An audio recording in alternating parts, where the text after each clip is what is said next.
When beans on toast won't cut it, what our kids really need to know before they leave for university. Hi, I'm Ashley Costello, and this is the Resilient Kid podcast. So, your 18-year-old is packing up for university. The suitcase is open, there's a pile of hoodies or leggings, and you're wondering, what do they actually really know about life?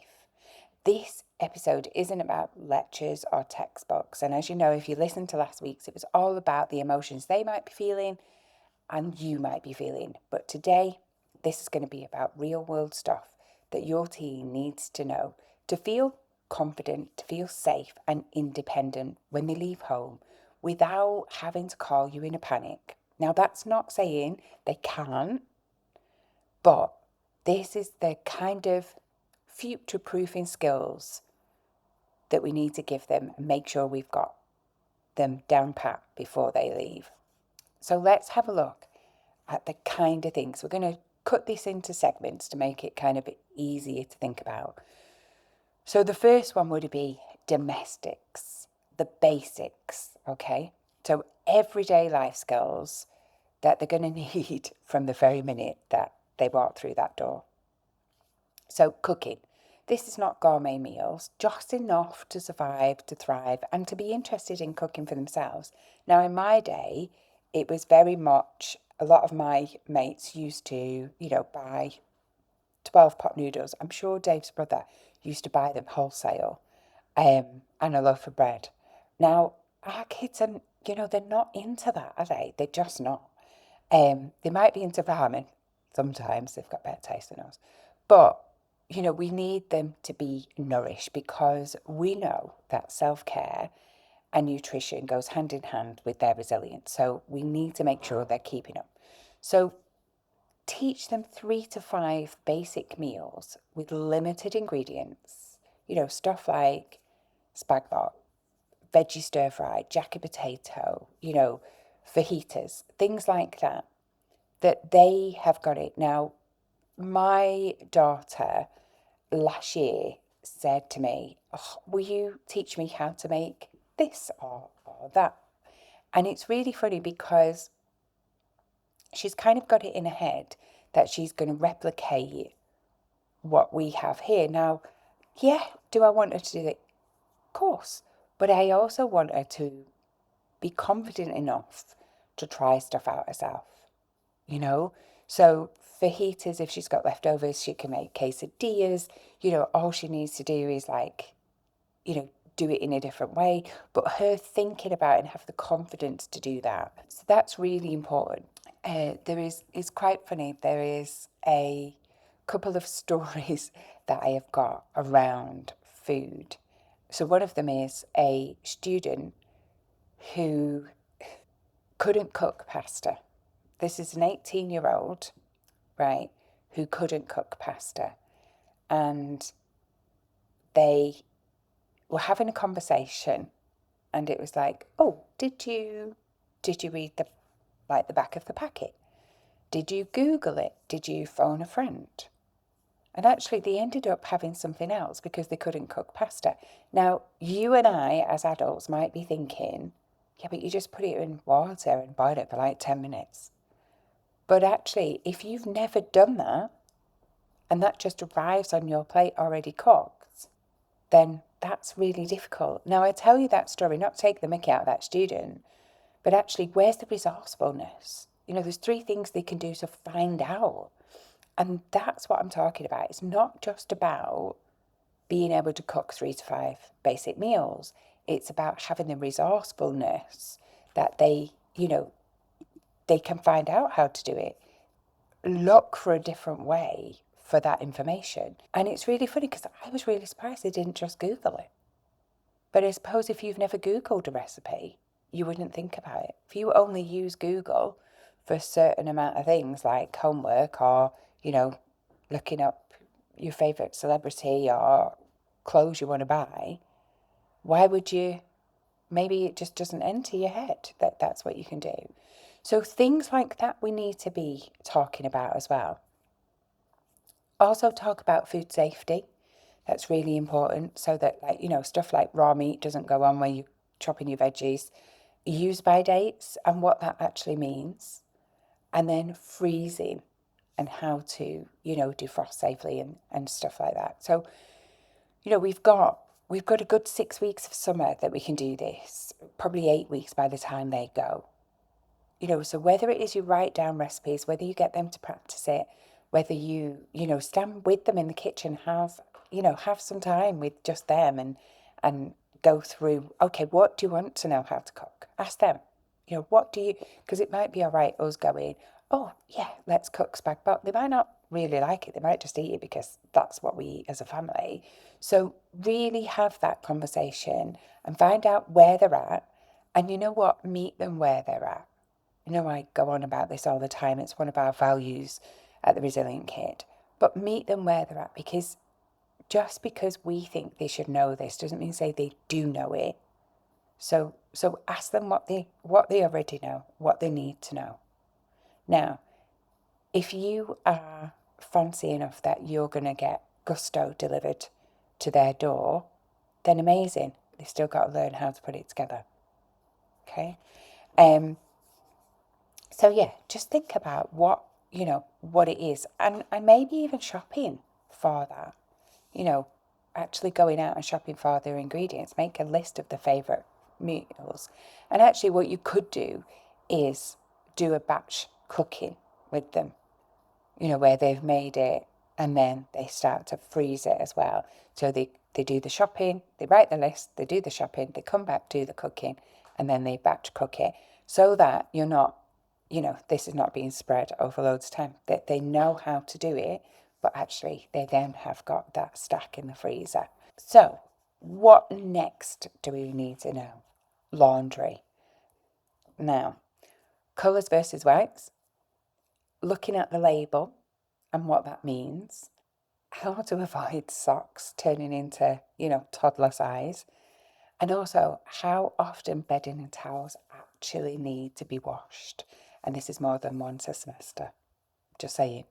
It's really funny. I always get them to wash towels separately, but you know what? They're not going to be helped to do that in uni unless they've got like a big pile of like 10 towels, because they're not going to have as much washing as a family.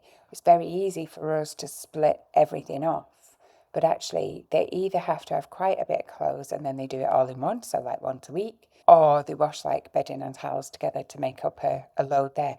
So it's things like that. So I might be thinking, oh well, my kids know the difference between colours and whites and how to do that, but actually we do that as a family wash, not as in they've only got a small amount of washing each time. So thinking about, are they aware of those kind of things, what they can wash together? And also, of course, they can always give you a ring and ask, but how cool is it that they're the ones not asking? I remember one mum saying to me that her son used the duvet cover like a sleeping bag to avoid washing sheets.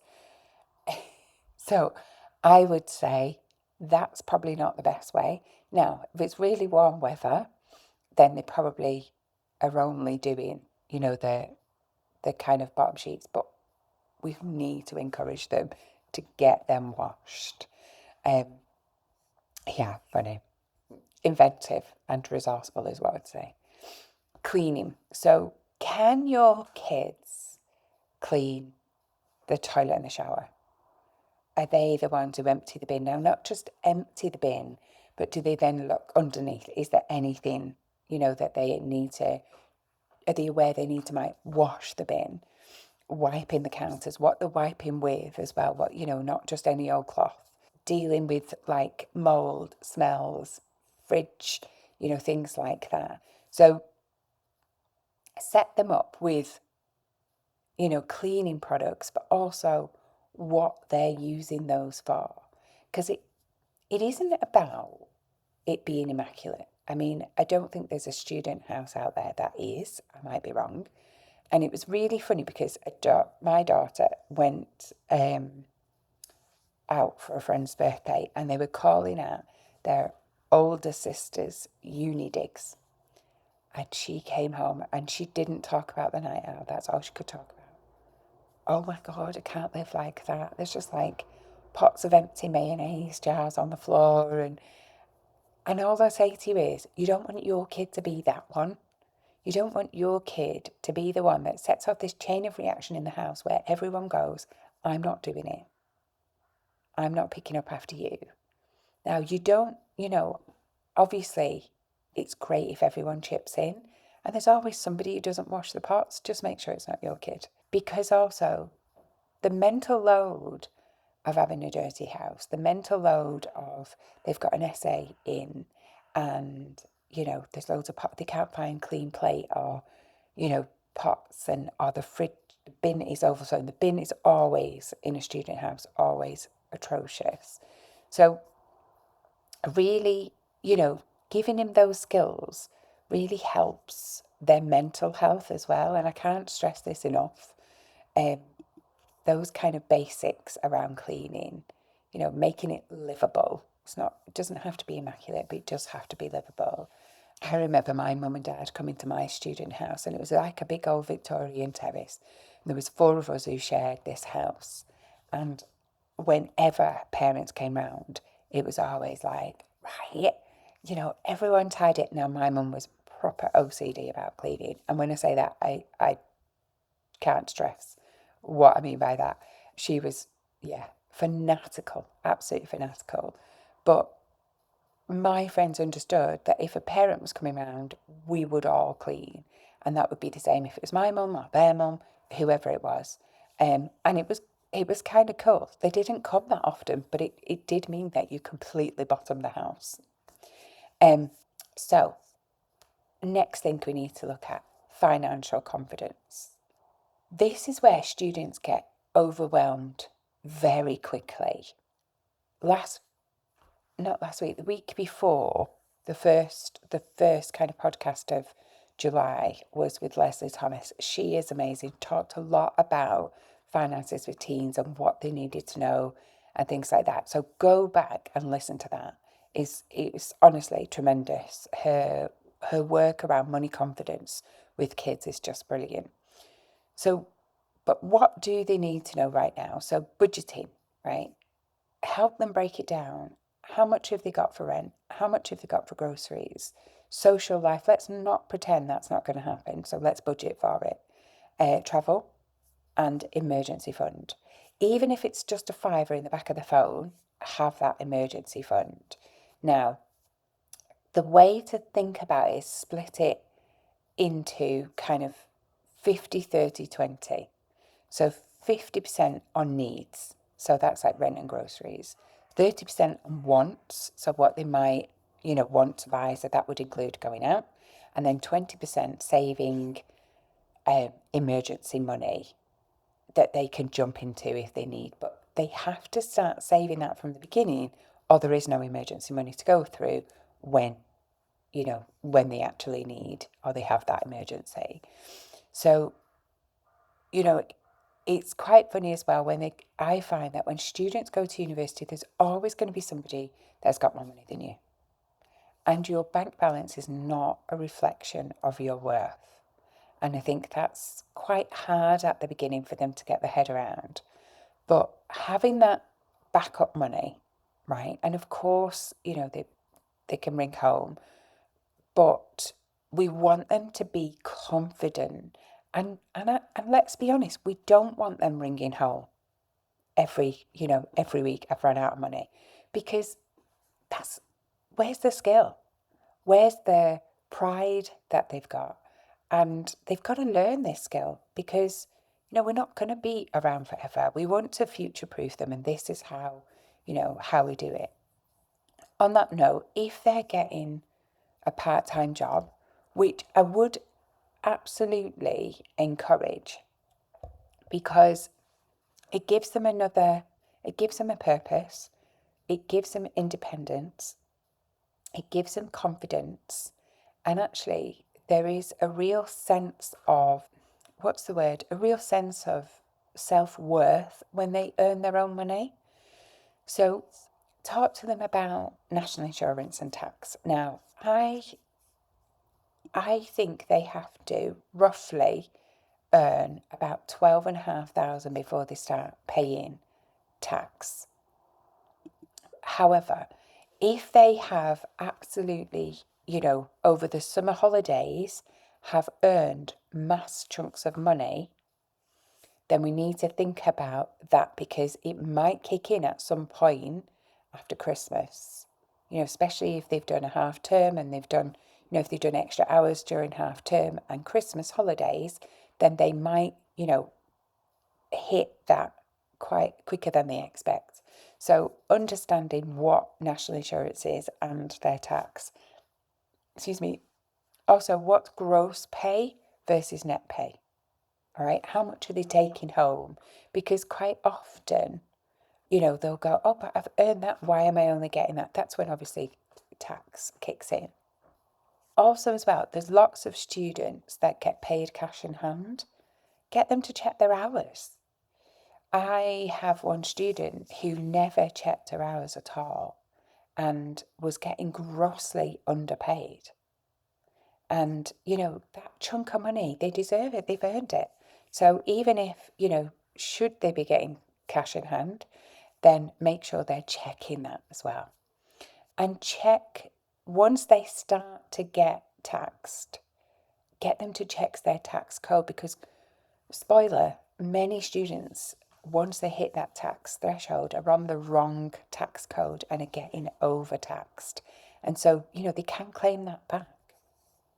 The other thing that around budgeting, now, if you have got something like Starling Bank account, Monzo, you can have spaces within your bank account that you can put money away in. So you can do the 50, 30, 20.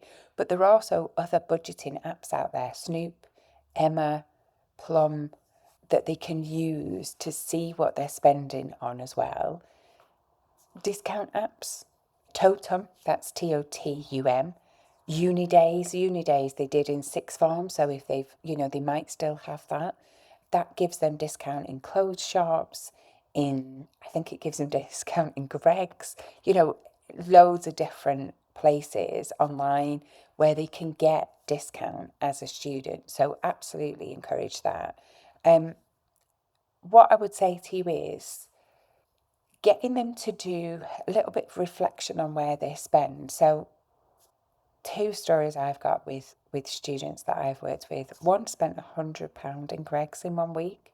I didn't even realise, but couldn't understand why at the end of the week they didn't have any money. And when they had a look at it, they'd realised that, they'd gone to Greggs, friend didn't have any money with them, so they ended up buying. And, when you're only buying sausage rolls for £1 odd a time, but then adding a drink and then adding something else, and then your mate's not got, it adds up if you call in, on the way to uni every day. And then another one who spent in a month £400 in the garage. Now, this is not what you think. Actually, the garage was within walking distance rather than the supermarket. It had a spa attached to it, so they thought, oh, it's okay. They were buying kind of ready meals, the odd bottle of, booze, and it just started to escalate.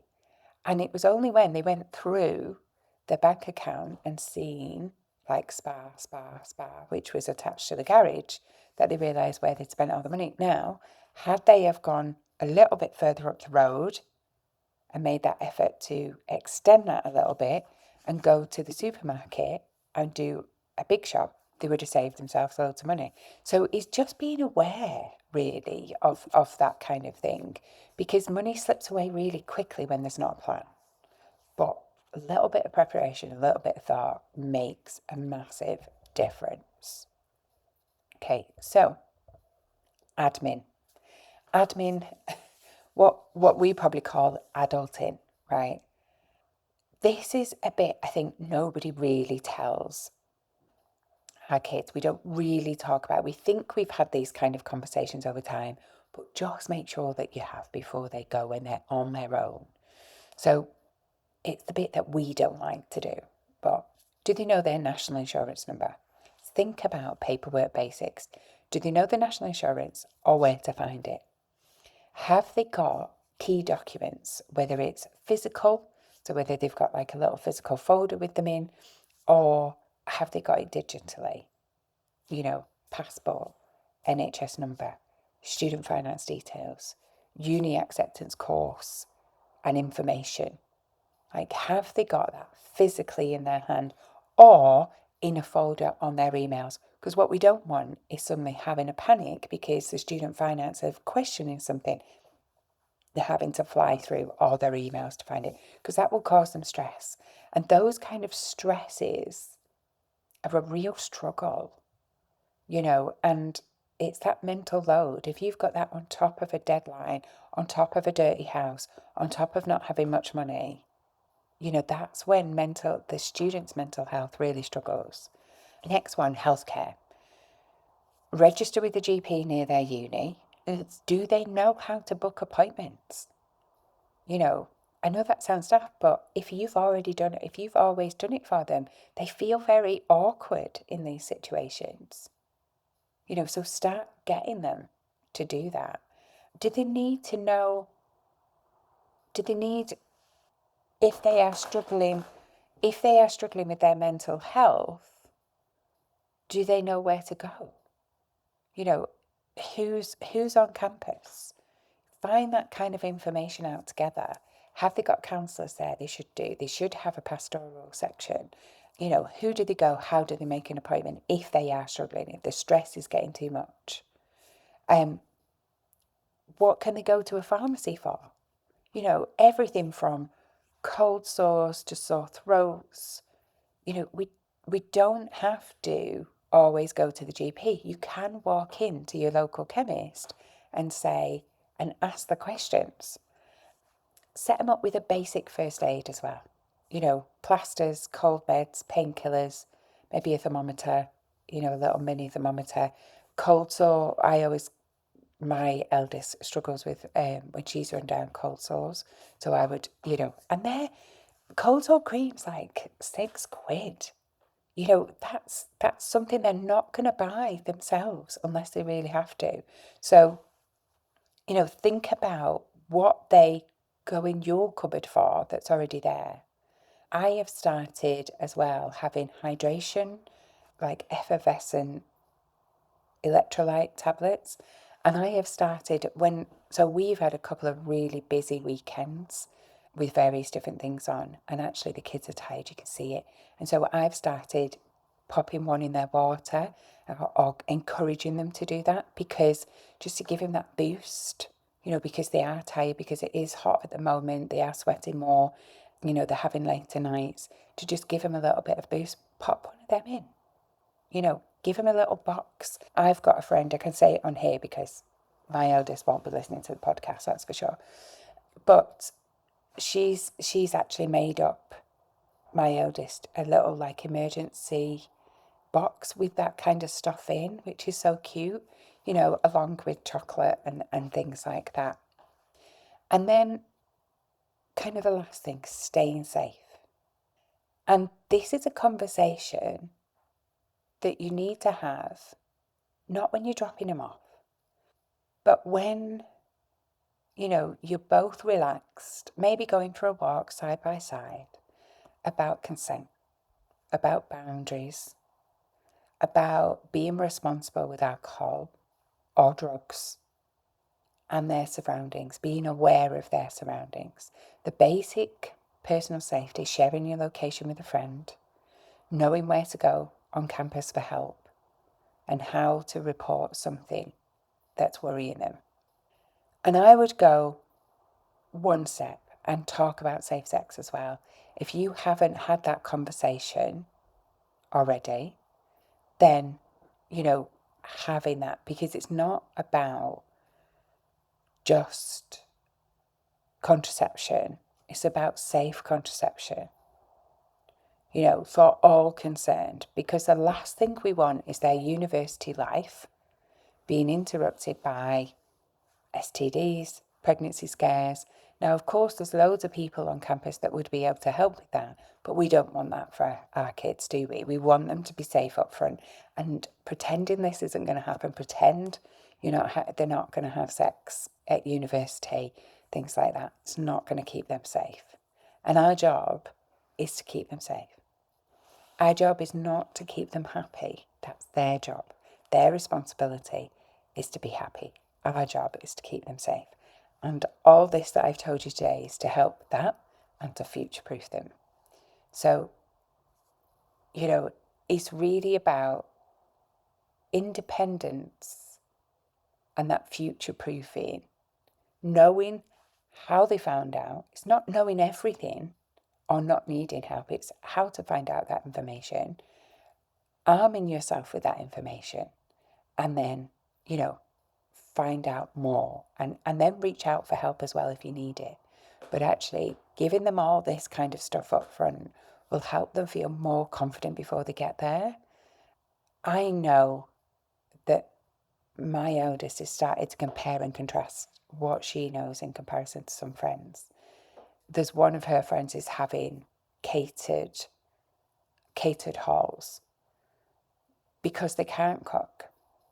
Now, they knew this last year, and she was a part, and don't get me wrong, there's nothing wrong with that. If you can and your kids don't have to think about it, then great, go for it. But it was funny because when we were having this discussion, she was appalled. She was like, yeah, okay, but what happens if, you can't get to the halls that day? What happens if, what about just that regular cooking? She went, I'd be mortified if I couldn't cook something for myself, which is the case of one of her friends. And for me, it's not about embarrassing. It's about trying to future-proof them. Even if they are going for catered, they still need to know how to cook. Even if there is going to be a, pipeline of money for them, they still need to know how to budget. They still need to know about consent and boundaries. It's really important that as parents, we don't get overwhelmed, and it's not about teaching them everything, right? Because this does feel like a lot, I'm sure. It's about planting the seeds, giving them just enough so that when something new pops up, they don't freeze. They learn how to figure it out. They're resourceful enough, or knowing that they can ask. I hope that's helped. So, if this episode helped you, share it with somebody else, even your team. Next week, we're kind of changing it around a little bit. So next week, it's kind of how your parenting evolves and how to support them from a distance as well. So thank you for listening. If there's anything that you want covered in the podcast, let me know.